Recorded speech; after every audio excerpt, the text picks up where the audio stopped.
Pernah nggak sih nonton film yang setelah selesai itu bikin kita bengong sambil mikir, tadi itu ceritanya gimana ya?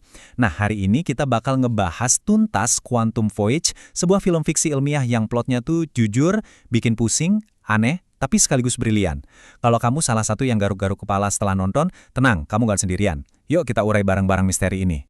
Semuanya terus berubah di sekitarku dan hanya aku yang menyadarinya. Kutipan dari tokoh utama kita, Maddie ini. Dalam banget kan? Ini benar-benar jadi inti dari seluruh misteri filmnya. Perasaan terasing, sendirian, di tengah realitas yang rasanya mulai retak di depan matanya. Dari sinilah perjalanan aneh kita dimulai. Oke, jadi di bagian pertama ini kita bakal lihat gimana dunia di sekitar Maddie mulai hancur berantakan gitu. Setidaknya dari sudut pandang dia. Buat dia ini semua kejadian yang mengerikan. Tapi buat semua orang di sekitarnya, itu cuma hari biasa aja. Nggak ada yang aneh. Coba bayangin deh, kamu lagi di kelas, tiba-tiba teman sebelahmu lenyap gitu aja. Atau kamu lihat ada tornado gede banget di luar jendela, sementara semua orang santai-santai aja karena langitnya cerah. Nah, itulah yang dialami Maddie setiap hari. Parahnya lagi, terapis dan sahabatnya sendiri, Jess, malah nganggap dia cuma stres atau halusinasi. Ini yang bikin dia makin merasa sendirian. Nah, tabel ini nunjukin dengan jelas banget inti masalahnya. Di satu sisi, ada realitas versi Maddie yang penuh keanehan, kayak tornado tiba-tiba atau nugget ayam yang bisa berubah. Di sisi lain, ada realitas versi semua orang yang serba normal. Kontras yang tajam ini yang bikin Maddie sampai di titik di mana dia mulai ragu sama kewarasannya sendiri. Pertanyaannya, apakah dia beneran mulai gila? Atau jangan-jangan ada sesuatu yang jauh lebih aneh yang lagi terjadi? Tepat pas kita udah mulai mikir, oh ini kayaknya cuma halusinasi Maddie aja deh. Ceritanya tiba-tiba belok tajam, ternyata dia nggak sendirian ngalamin ini semua. Dan disinilah ceritanya bergeser. Dari yang tadinya misteri psikologis, jadi masuk ranah yang sama sekali beda. Fisika. Disinilah muncul Pak Willis, guru sainsnya. Dia juga mulai ngelihat hal-hal aneh yang sama. Murid-muridnya kelihatan transparan, lorong sekolah kayak tiba-tiba berubah tata letaknya. Momen ini penting banget. Karena ini bukan lagi delusi satu orang.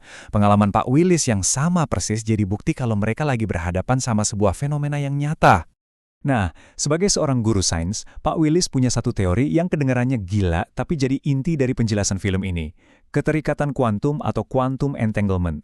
Dia berteori kalau entah gimana caranya, dia dan Maddie itu terhubung. Seperti dua partikel yang terikat yang bisa saling mempengaruhi secara instan walaupun terpisah jarak. Inilah penjelasan ilmiah pertama yang kita dapat buat semua keanehan ini. Sekarang, kita sampai ke jantung dari semua masalah ini. Semua keanehan, semua teori kuantum, ternyata semuanya berakar pada satu momen di masa lalu. Satu peristiwa tragis yang jadi pemicu dari segalanya. Ini dia, kunci yang membuka semuanya. Niatnya bolos sekolah buat seneng-seneng ke planetarium, tapi malah berakhir jadi tragedi. Kecelakaan mobil itu bukan cuma bikin Jess koma. Secara nggak sadar, kecelakaan itu juga menciptakan sebuah penjara realitas di mana semua karakternya terjebak. Semua yang dialami Maddie dan Pak Willis itu cuma gema dari insiden ini. Oke, sekarang kita udah tahu kenapanya. Saatnya kita bahas gimananya. Karena dunia tempat Maddie berada sekarang ini, itu bukan dunia nyata. Ini adalah sesuatu yang jauh lebih aneh dan jauh lebih personal. Kamu itu sebuah pikiran, sebuah rekaan. Seluruh tempat ini hanya ada di dalam kepala seseorang. Kutipan dari karakter misterius bernama Edgar ini benar-benar ngejelasin semuanya. Maddie, Pak Willis, mereka nggak nyata. Mereka itu cuma rekaan, semacam karakter buatan di dalam pikiran seseorang. Tepatnya, di dalam pikiran Jess yang lagi terbaring koma. Jadi, ada aturan mainnya di dunia ini. Simpelnya gini. Pertama, sumber dunianya adalah pikiran Jess yang lagi koma. Kedua, mesin penggeraknya adalah otak Jess yang kayak kaset rusak, terus-terusan memutar ulang ingatan sesaat sebelum kecelakaan. Ketiga, yang jadi bensinnya adalah emosi Jess yang super kuat, rasa bersalah dan marah yang bikin dunianya jadi error. Dan keempat, para pemainnya, termasuk Maddie, ya cuma karakter di dalam drama ingatan Jess. Nah, kalau kita udah tahu aturan mainnya, harusnya kita tahu dong cara menangnya. Tapi yang menarik, solusinya itu bukan soal sains atau teknologi canggih sama sekali. Semuanya kembali pada sesuatu yang sangat mendasar dan sangat manusiawi. Kalimat kunci ini mengubah segalanya. Kalau keterikatan kuantum itu penjelasan teknis, bagaimananya? Nah, cinta dan benci ini adalah penjelasan emosional mengapanya. Dua kekuatan dahsyat inilah yang sebenarnya jadi mesin penggerak dari semua kejadian aneh ini. Jadi inilah akar masalahnya. Jauh di dalam alam bawah sadarnya, Jess itu menyimpan amarah yang luar biasa ke Maddie.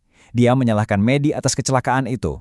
Emosi negatif yang terpendam inilah yang jadi semacam lem super kuat yang ngejebak semua orang di dalam ingatan yang terus berulang-ulang. Jadi gimana cara mecahinnya? Klimaksnya bukan pertarungan fisik, tapi konfrontasi emosional.